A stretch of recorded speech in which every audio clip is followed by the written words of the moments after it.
Lifestories Live. Hello everyone, welcome to another life story coming to you from Lifestories Worldwide. If you need any prayer and you need any help, then please contact us on our hotline, +44 794 355 0287.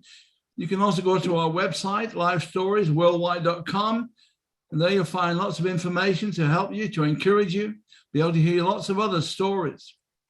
But tonight we are going to Australia. We have a guest speaker from Melbourne, Charles Rockefeller.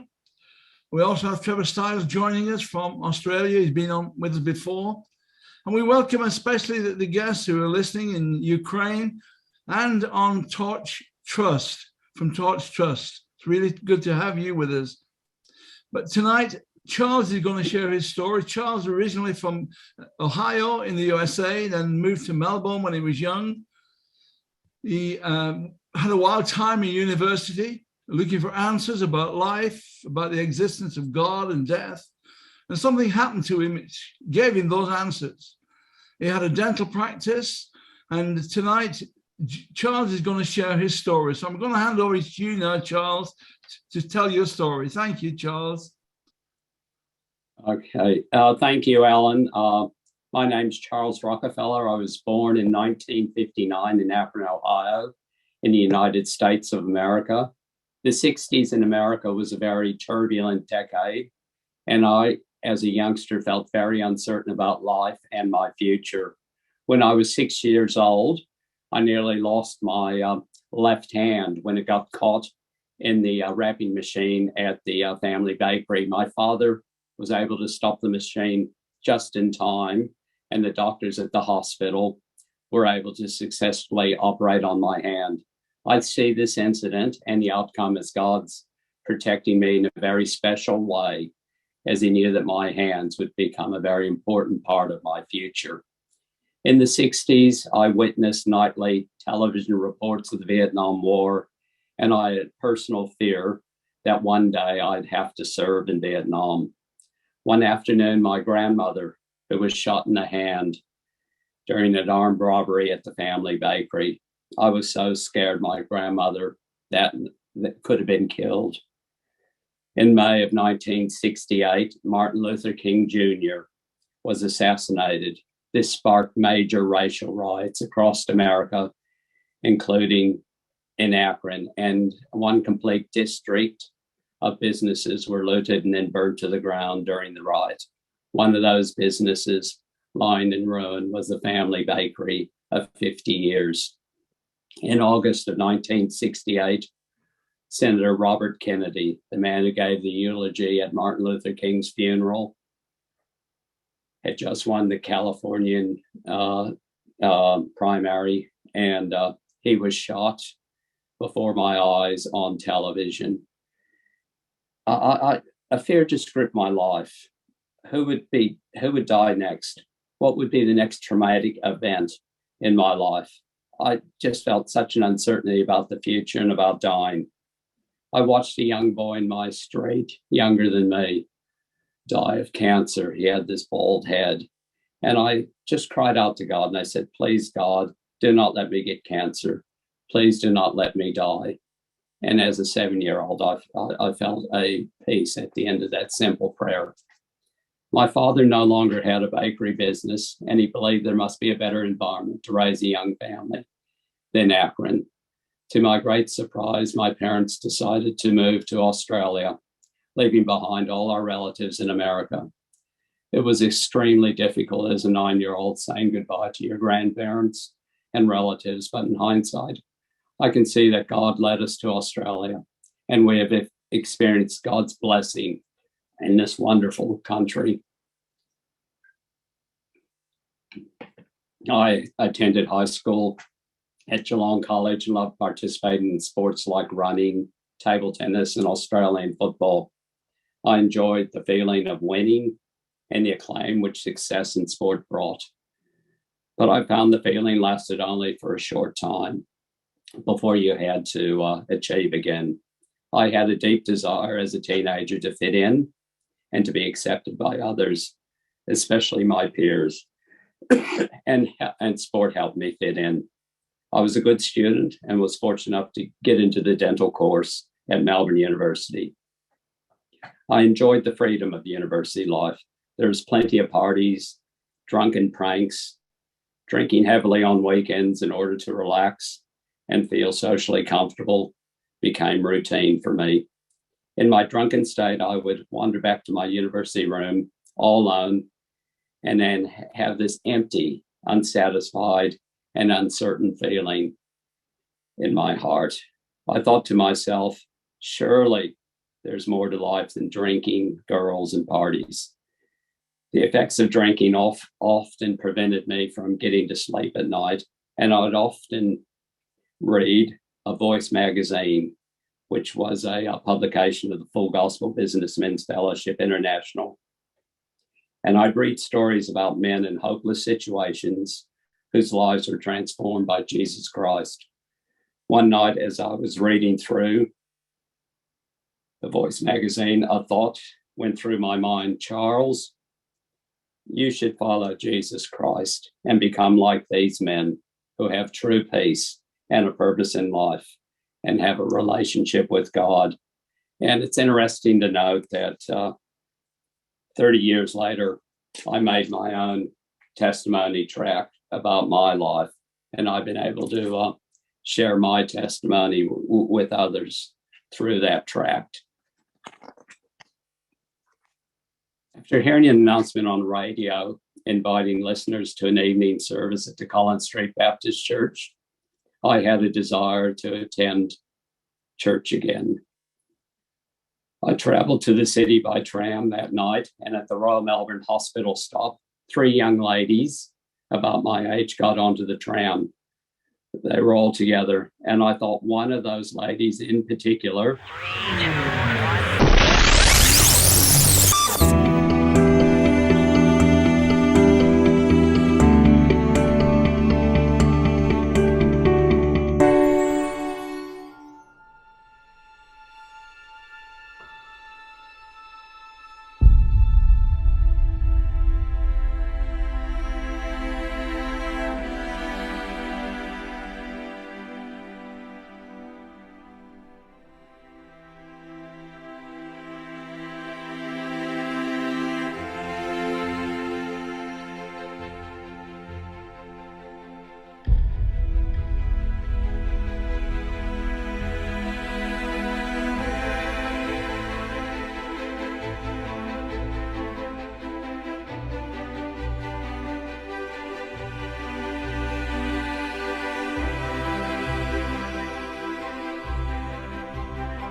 Lifestories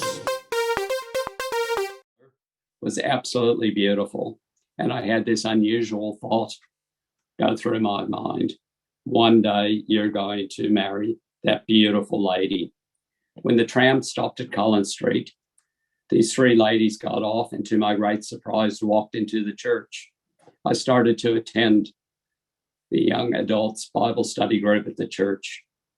During a time of singing, I became extremely emotional and started to cry as I realized how much God loved me and was willing to send his only son, Jesus Christ, to die for my sins and wrongdoings so that I might have eternal life.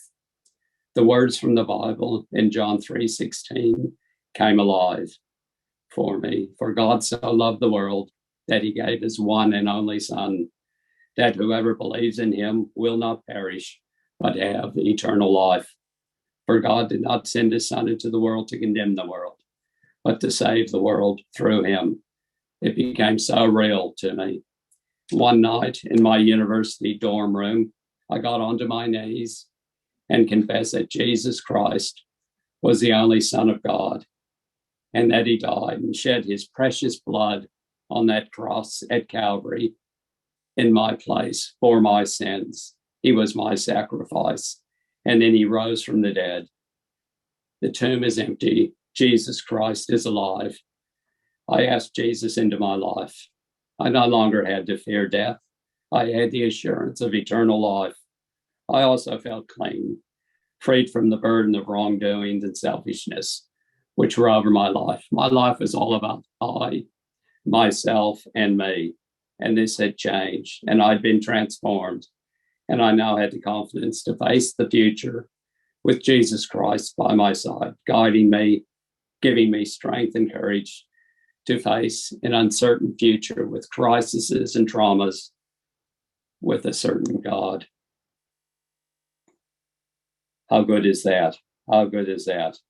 And I began to realize that God knew me intimately, and he cared about me in an intimate way. And he had a good plan and purpose for my life. I truly believe that everyone is specially created by God for a unique purpose and plan here on earth. And one of my favorite passages in the Bible is, "For I know the plans I have for you, declares the Lord, plans to prosper you, not to harm you, plans to give you a hope and a future." He has good plans and a good purpose for all of us. After becoming a Christian for my own good, God wanted me to make some changes in my life.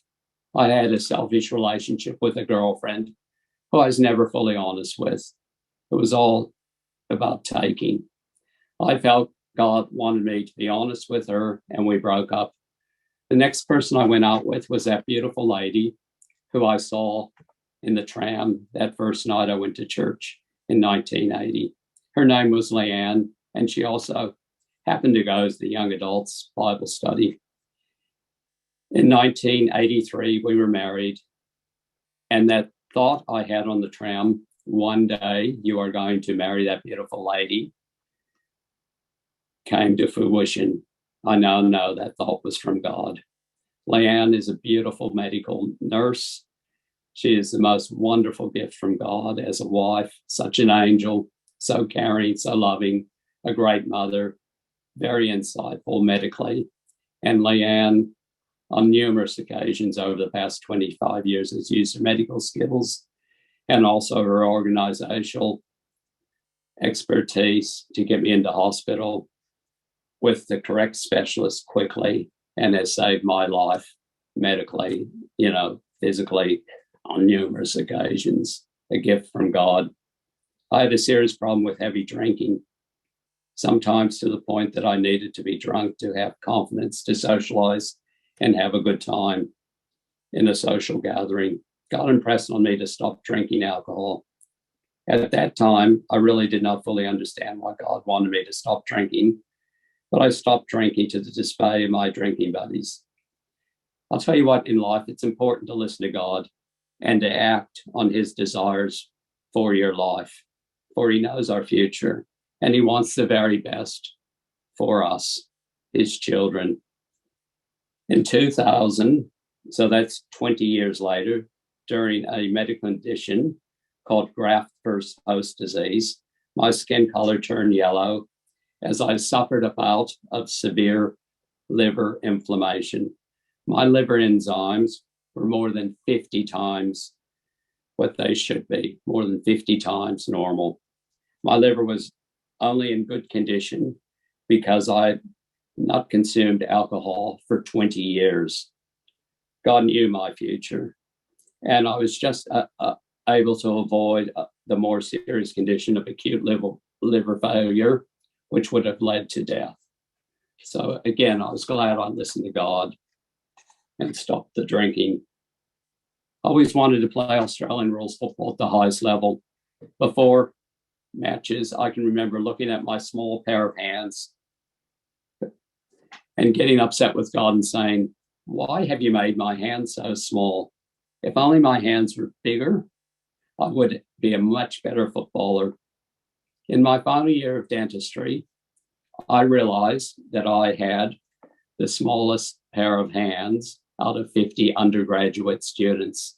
And of course, small hands are such a huge advantage when performing dentistry. I had experienced firsthand how God knew my future intimately, how he cared for my past, my present, and my future, and how he had it all planned out, a good plan and a good purpose for my life. And I only had to follow his guidance and his direction. In 1987, Leanne's mother, Joan, who was 50 at the time, died in a car accident, and her dad, Bernie, suffered a serious long-term injuries from the car accident. About 3 months later, our first child, Stephanie, who was 9 months at the time,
Life Stories. we were at a church progressive dinner, and Stephanie was in Leanne's arms. It was an incredibly dark night, and Leanne tripped on the street curb. Stephanie flew up out of her grasp and hit her little head directly on the hard bitumen of the road. There was this horrific crack and then this horribly loud crying. And it was like crying that I'd never heard before.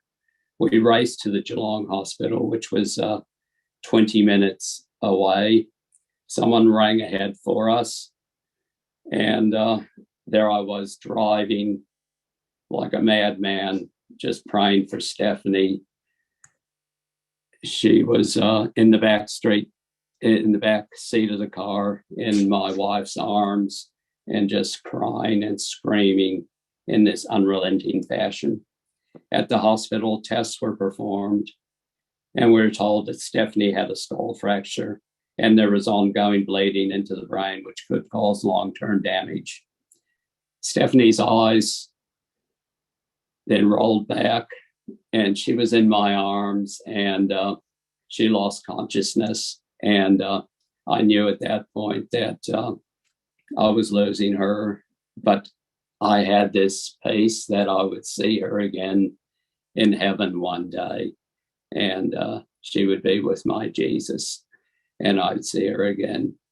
I'd lost her. Within a minute, she awoke from that unconscious state, was no longer crying, and no longer displayed any sort of symptoms from that accident. And she's had no long-term effects. And to me, it was a miracle of God. My little daughter was given back to me. And now today is a beautiful 36-year-old mother and wife with two beautiful children. And what a wonderful gift that is. I own my own dental practice in the city of Geelong. And early on, I dedicated the business to God.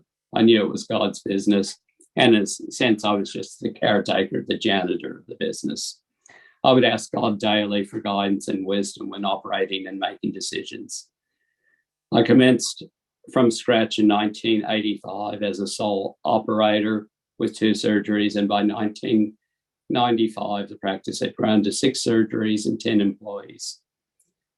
I saw firsthand how to, if you want to have a successful business, to run it on godly principles found in the Bible with traits of honesty, integrity, hard work, and a fair price. I always tried to give more than what I charged for.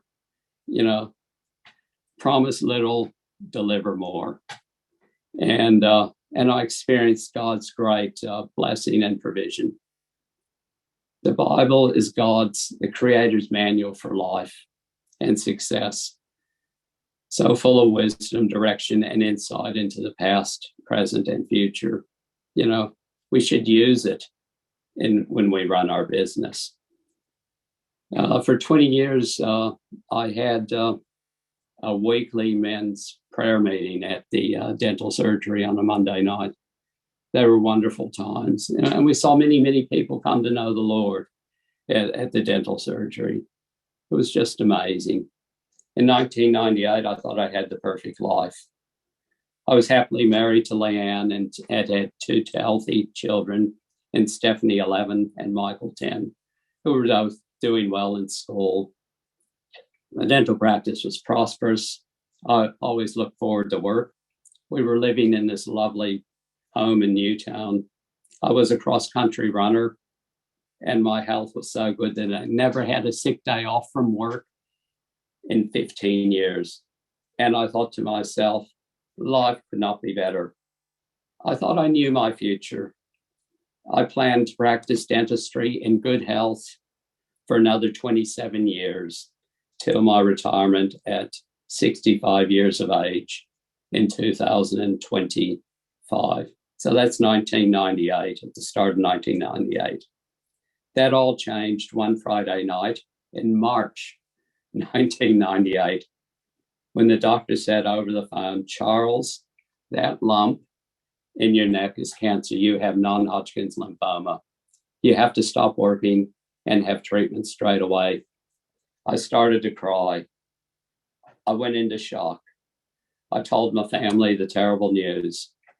And my 11-year-old daughter, Stephanie, said, "We must pray." So as a family, Leanne, Stephanie, and Michael, 10, and myself went into my living room, and Stephanie made this simple prayer: "Daddy, please God, do not allow Daddy to die of the cancer." Exactly 1 week later, on a Friday night, so this is exactly 1 week later, on the Friday night, I was lying in bed by myself, feeling pretty apprehensive and sure about my future.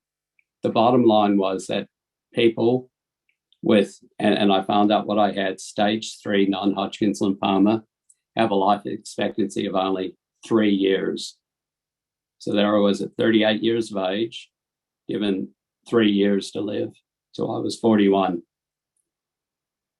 I was lying in bed and I just asked God for help and a miracle. I asked God for something big, not 3 years, but for 10 more years. I wanted to see the children grow up. I wanted to be at Michael and Stephanie's 21st birthday. While I was in that bed alone on that Friday night, a week after I was told that I had this cancer, I turned on the Christian radio station, which I helped start 4 years earlier in 1994. The experienced announcer was Mark Evans, and he said, "I've never done this before."